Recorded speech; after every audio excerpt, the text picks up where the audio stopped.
Streaming on clickorlando.com, you're watching News 6 at 10. Don't punish the children that need to use the restroom. Go after the students that are bringing in the vapes. Some parents are fuming tonight. Vaping is so bad at one high school, they're closing bathrooms.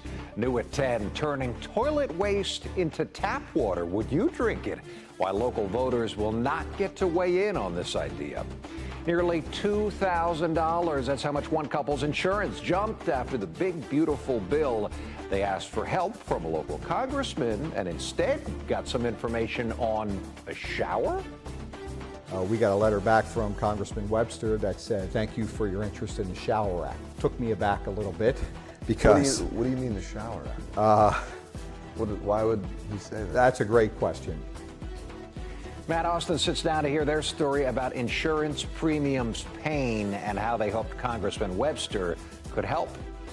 But we start right now at 10 with some breaking news. A shelter-in-place alert at Embry-Riddle Aeronautical University. Students started posting about this on social media about an hour ago or so. We got new information just in from Volusia County Sheriff Mike Chitwood. He tells your community correspondent Molly Reed that a call came in threatening that somebody was about 5 minutes from campus right near the Speedway and Daytona International Airport, and they planned to shoot up the place when they got there. So Embry-Riddle Security sent out an alert as a precaution. We must stress there are absolutely no reports of any gunshots or anyone seen with a gun or acting assistance.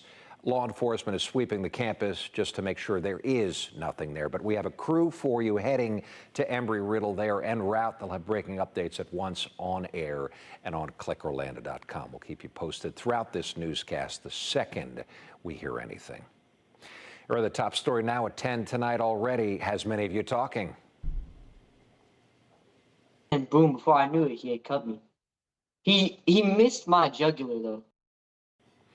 New at 10 and only on 6 tonight, the 13-year-old who survived a throat slashing on the world's most famous beach. News 6 was first to break this story yesterday, that the boy was visiting the boardwalk area in Daytona Beach with his family when a total stranger ran up to the boy and, well, cut his neck, according to police. Tonight, News 6's Alex Cook talked to this boy, and you'll hear from him in his own words.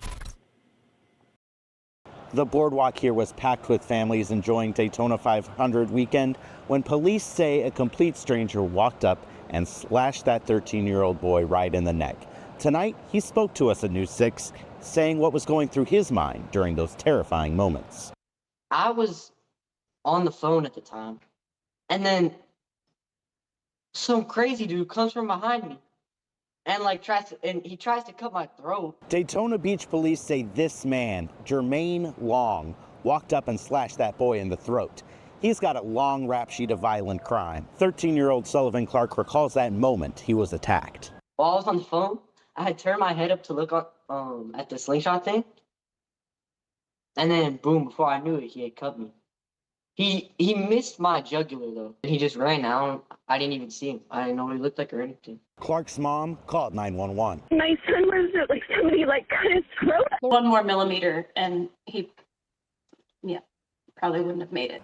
Clark was rushed to the hospital and got 13 stitches in his neck. He said this incident isn't going to stop him from visiting Daytona Beach in the future, but he is worried about violent crime. I don't really have any problems with Daytona. I just think, gotta get those people out the streets, Long now sitting in Volusia County Jail with no bond, charged with aggravated assault with a deadly weapon. In Daytona Beach, Alex Cook, News 6. Also new at 10 tonight, a vaping epidemic so bad it's happening constantly inside school bathrooms and has gotten so out of control that some of those bathrooms are being shut down altogether. Parents say this is what's happening at Melbourne High in a letter. School leaders told parents that they are closing some restrooms to better monitor the ones that stay open. News 6's Troy Campbell is talking to parents who say this plan is punishing the wrong students in Brevard County.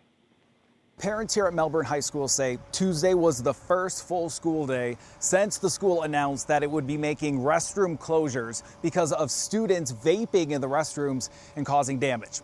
We spoke to a parent who says her daughter at the school now doesn't have time to use the restroom in between classes. Don't punish the children that need to use the restroom. Go after the students that are bringing in the vapes. Kimberly Serwin says her daughter is a senior at Melbourne High School and is now concerned her daughter doesn't have enough access to the school's restrooms. So she's talked to me about it. She says it complicates things. She has to worry about how many passes she has in each class that she can use to use the restroom because there's not enough time in between classes. Parents here at Melbourne High School say they received this email from the school's principal on Friday afternoon. In it, it notifies them of the restroom closures, and it says it's necessary in order to monitor student behavior due to concerns of vaping.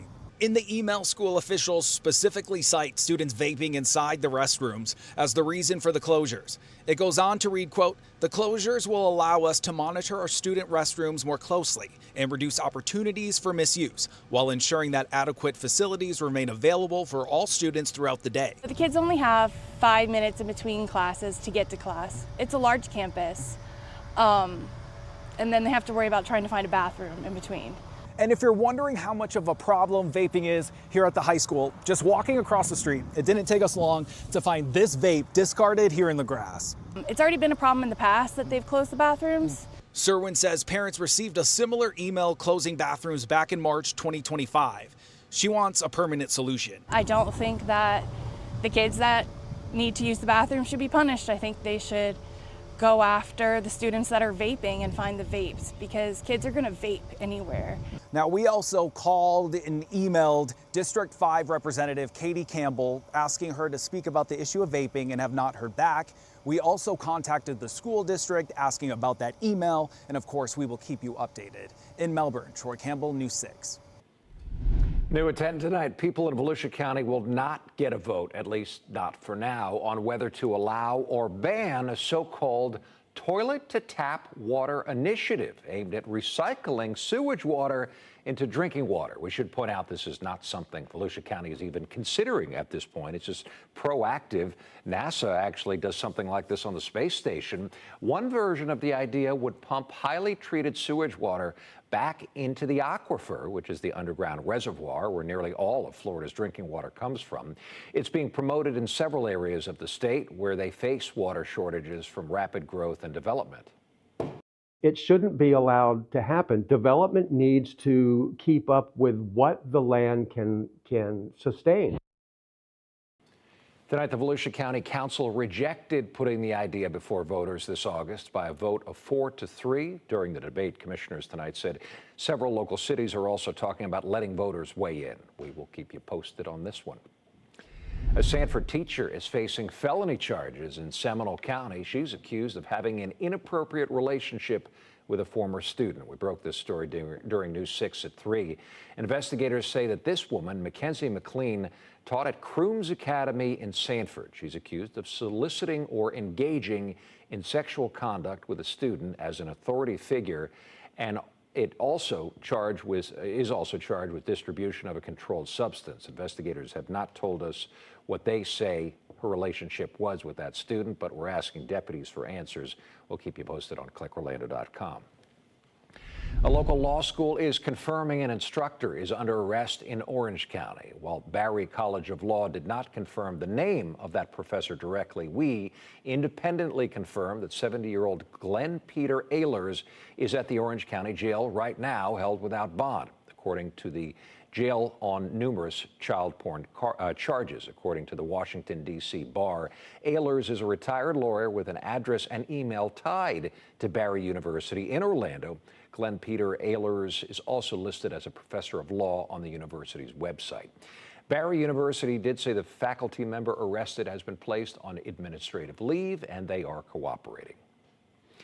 A concern about health insurance led to a confusing exchange with a congressman. Matt Austin has the other stories making headlines in Central Florida today. Insurance premiums are skyrocketing, but let me tell you about showers first. Are you confused? Well, that's the short version of a conversation one local couple had with their congressman. So I looked into their confusion and concerns. Look, it's got chalk and everything. After 28 years of teaching math, Michael Fell medically retired and moved to the Villages with his wife, Dawn. The math isn't mathing for us. He says his insurance premiums may have become the most confusing math problem he's ever seen. This is the bronze level. Do you have somebody come massage you every day? What kind of health care is this? The Fells were paying $723 a month for Florida Blue insurance last year. After the big, beautiful bill passed without the pandemic-era subsidies keeping premiums down, he got this in the mail. His new health insurance would cost more than $2,600 a month. Yeah, that's just for the two of us. Fell knew this was coming. He tried reaching out to his congressman, Daniel Webster, for months. Probably should also mention, well, we're Republicans. Fell even got a sit-down with one of the congressman's staffers. She said she'd send this on to the congressman. But a few weeks later, Fell receives this email. Dear Michael, thank you for contacting me regarding H.R. 4593, the Saving Homeowners from Overregulation with Exceptional Rinsing. Really? The Shower Act? I like showers as much as the next guy, and I'm sure that Dawn likes that I take showers, but I don't care about that. We care about this healthcare situation that we're in. On Webster's website, he claims to have met with more than 1,600 constituents last year, responding to more than 138,000. Well, he didn't meet with us. Here's the kicker. On January 8th, the U.S. House voted to extend the subsidies that would save Fell thousands per month. The bill is passed. His congressman voted against them. I reached out to Webster's office to explain his vote. Yeah, I've reached out to him over email. I was hoping to be able to talk to him over the phone. Is that not possible? He prefers email. Okay. Even the guy I'm going through to get to Daniel Webster, I can't even get him on the phone. So now I'm going to send him an email because that's how he prefers it. I'm doing a story about a constituent who claims he cannot contact Congressman Webster. Can I get an interview with the congressman? So we're going to send this. We'll see if he gets back to us. Hopefully he does, or he's going to prove our viewer correct that you can't get a hold of this guy. Now, the Congressional Budget Office says if these enhanced subsidies aren't approved, more than 2 million Americans will lose their health insurance this year. A spokesperson for Congressman Webster still hasn't acknowledged our interview request, but in an earlier email, they did respond by saying Congressman Webster received and understands their concerns about rising health care costs and has taken action to address the issue. Most recently, he voted to pass the Lower Health Care Premiums for All Americans Act. The bill he's referencing is still in the Senate. The bill the congressman voted against is stuck in the Senate as well. Well, a heartwarming reunion in Southwest Florida. The Lee County Sheriff's Office says they were searching for Josely Coutinho for nearly 24 hours. The 79-year-old was trapped in Buckingham Preserve in Lee County, even spending a night out in the cold. Deputies were able to find him thanks to their bloodhound, K9 Remy. The two were reunited for the first time last week.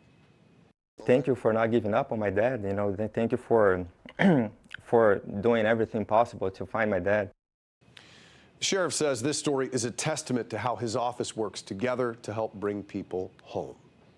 Some exciting touring Broadway shows are coming to Central Florida. Today, Dr. Phillips Center announced its new season. Hamilton kicks things off in September. Other notable shows include Wicked in January, The Great Gatsby in February, The Sound of Music in March, Disney's Beauty and the Beast in April, and Jersey Boys in June. We've put the full lineup and show descriptions in this story on clickorlando.com. For a daily conversational look at breaking news and stories shaping up around Central Florida, join us for News 6 at 3 every weekday. I'll see you then. It's the baby mix-up case making news around the world. Now that case is back in court ahead at 10. What parents who say their baby is not biological theirs want a fertility clinic to do now to alert other people. Jonathan. A little warmer today, even warmer tomorrow, and then we're talking records potentially being broken as we get into the start of your weekend before another round of cold arrives. We're going to have the ups and downs in your 7-day forecast at about 10:19. But first, the man spotted by cops in a Publix parking lot smashing up an SUV. He said it was his own. Then he said it was his ex's. Turns out it belonged to a stranger, police say. You're watching News 6 at 10, live on a Tuesday night covering Port Orange, St. Cloud, and all of Central Florida. This portion of the news is sponsored by Central Florida Honda Dealers.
Now on News 6, a crazy story out of Volusia County. Deputies say that a man was caught smashing a white SUV in this Publix parking lot. And when the deputy approached, you can hear in the video, he says something like he thought it belonged to his ex. Well, deputies say it really belonged to an innocent Publix employee. News 6's Alex Cook is at that Publix in Ormond by the Sea. Imagine you're at work and you walk out to the parking lot to see someone inside your car with a crowbar smashing it to pieces. That's what Volusia County deputies say happened here at this Publix in Ormond by the Sea. Hey, get out of the car! Get out of the car! I'll verify that. Get out of the car, get on the ground right now. Body camera shows those moments on the morning of Friday the 13th when a deputy walked up to the car and saw Alan apparently smashing the inside of it. Alan at first told the deputy it was his car. I'm gonna see if it's your car or not. If it's your car, then by all means. It's not my car, it's her car, but she came and stole it from my house just now. Whose car is it, bro? Whose car is it? It's her car. Deputies say they found a hammer, a crowbar, a large knife, and cocaine in the car. They charged Alan, a convicted felon, with drug possession and damaging that vehicle. I've been out of prison for, I don't know, about 3 years. You have anything on you? No guns on you? I got knives, that's it. How many knives you got, bro? God dang. I work. Bro, you have 4 knives? Today. I found a new one today. A deputy can then be heard on the body camera explaining to the victim that Alan had the wrong car. You're driving the same car as his ex-girlfriend. So he thought it was his ex-girlfriend who tried to rob him last night or whatever he was saying. The Volusia Sheriff's Office also shared this photo of the damage with the message, "This family with 4 kids now without a vehicle that fits everybody. If you're a car dealer with a full-size family SUV to loan, this would be a great place for it." I asked the Sheriff's Office if any local car dealerships have stepped up to help. The good news? They said someone just stepped up to offer a loaner to that victim, so they'll have a car to transport their family. In Ormond by the Sea, Alex Cook, News 6. The right to privacy is at the heart of a hearing today over a very public pregnancy mix-up, one that has made news around the world. We told you a couple is suing IVF Life, which operates the fertility clinic of Orlando in Longwood, after giving birth to a baby who does not share their genetics. Attorneys for Stephen Mills and Tiffany Score are requesting information for 2 groups of patients. So first, people who had embryo transfers on April 5th, 2025, that's the same day as the couple, and people who had egg retrievals done the same week as the couple did in March of 2020. They want to know if those patients have been contacted, whether they agreed to genetic testing, and the status of those results. Lawyers for IVF Life say providing those details could violate patient privacy. The one thing we cannot do is tell the court that everybody we contact is going to respond. Again, for that very reason, they are having internal troubles with the fact that they've been forced to seek help for those things that most of us take for granted, having a successful fertility journey. The judge wants attorneys for IVF Life to show the fertility clinic is contacting patients, is providing a waiver of confidentiality to those patients, and letting those patients know that they can set up genetic testing via email or phone. So she set up another hearing for next week. We'll let you know what happens, of course. Meteorologist Jonathan Kikas back with us on a nice evening, feeling this warm up. Yes, don't get used to it. Okay. Because it's going to get really warm and then it's going to get really cold again. But the cold this time around is not going to last too long, and it's not going to be as intense as what we just had a couple of weeks ago. Here's a live look downtown Orlando. Eric mentioned it, nice quiet evening. Live look with our Light Orlando delivering Hope Skycam. Air temperatures nice and comfy, mid-60s under a clear sky tonight. The breeze is light out of the east. Over the next couple of days, that breeze will shift to a southerly component and really pump that warmth right up the Florida peninsula. Bushnell, good evening. We are at 63. Holopaw, we're at 65. Melbourne, we're checking in at 68 degrees, a touch cooler where we do have the breeze right off the Atlantic. In Volusia County, Daytona, we're in the upper 50s, mid-50s for us in Palm Coast. Now, tomorrow morning, we're waking up to air temperatures right around 60 across a lot of Central Florida, mid-50s from Denellen back to Ocala, 58 degrees in Wildwood, the Villages, We're going to start our day in the upper 50s. A warmer start means a warmer finish with the help of a lot of sunshine as well. Highs are going to top out in the low to mid 80s in interior Central Florida, right along the coast. We're going to push 80, more like the upper 70s in Cocoa Beach. We're at 78 in Melbourne. Palm Bay, we're going to jump into the lower 80s as well. Rain chances tomorrow non-existent. There's rest of tonight. You're going to notice any kind of cloud that does develop is now starting to move from south to north as we change the wind direction up out ahead of a next storm system that will eventually cool us down, bring the chill back into early next work week. There's lunchtime tomorrow. A few extra pop-up clouds. I don't think those showers that you see popping up there on future radar are actually going to be there.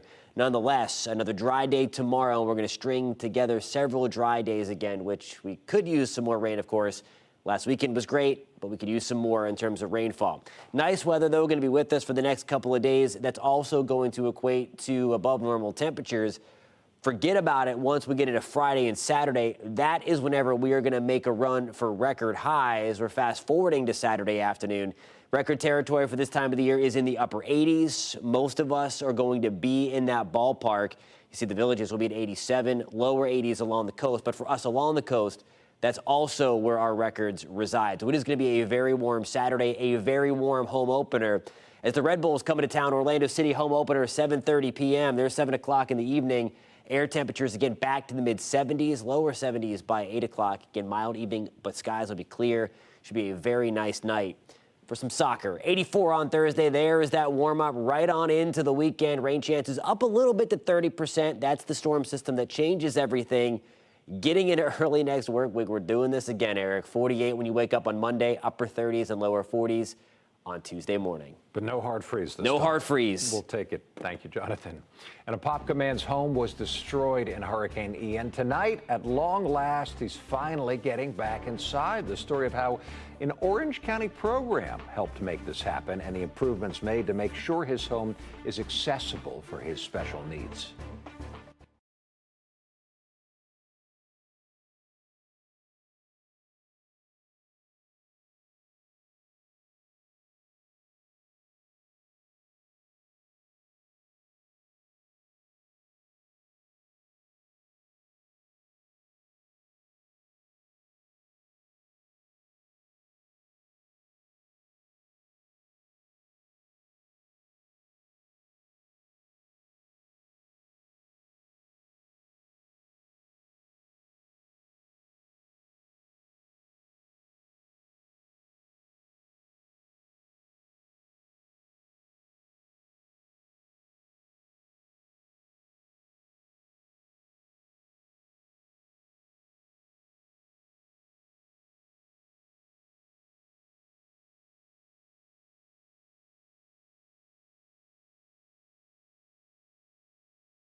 Nearly 3.5 years. That's how long the owner of this home has been dealing with water damage and constant leaks from Hurricane Ian. He says it's been a difficult struggle, but with the help of Orange County, this finally feels like home.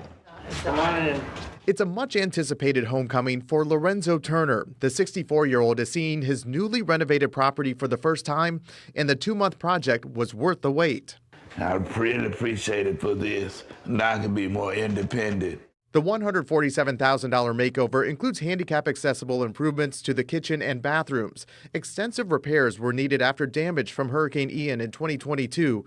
Turner was dealing with constant problems until applying for Orange County Recovers. I just thank God for them and the people that helped get it through for me. I thank them for it. With the disaster recovery funds, we're able to assist homeowners with the repairs that still remain. The program leverages more than $250 million in federal funds to help homeowners still dealing with repairs from Hurricanes Ian and Milton. At the end of this, we hope to have 300 plus homes either rehabbed, reconstructed, or replaced. More than 400 residents have applied for the program so far. Turner telling us he's grateful for what seems like a new home, along with a renewed sense of independence. I feel like I hit the lottery. And with many still recovering from both Hurricanes Ian and Milton, the county is accepting applications for its Orange County Recovers program. We posted details to that under this story on clickorlando.com.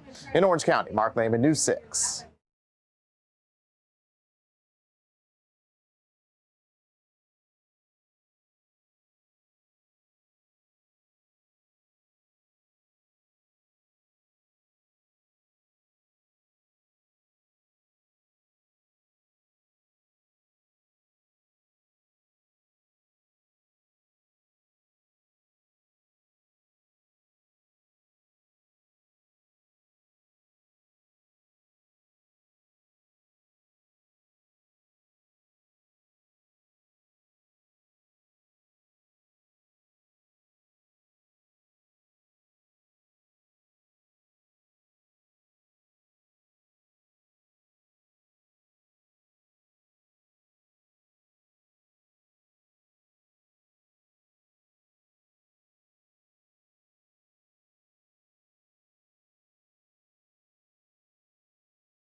So we told you we had a crew en route to Embry-Riddle Aeronautical University in Daytona Beach, and these are the live pictures that we promised you. You can see our crew is now on scene. We got word that the campus was on lockdown, but that this was potentially not what it appeared to be. We got word of an active threat, but so far from everything we've heard from the Volusia County Sheriff, this does not appear to be valid, but still you can see they are checking it out. Several investigators on campus protecting students just in case. More at 11. Bye.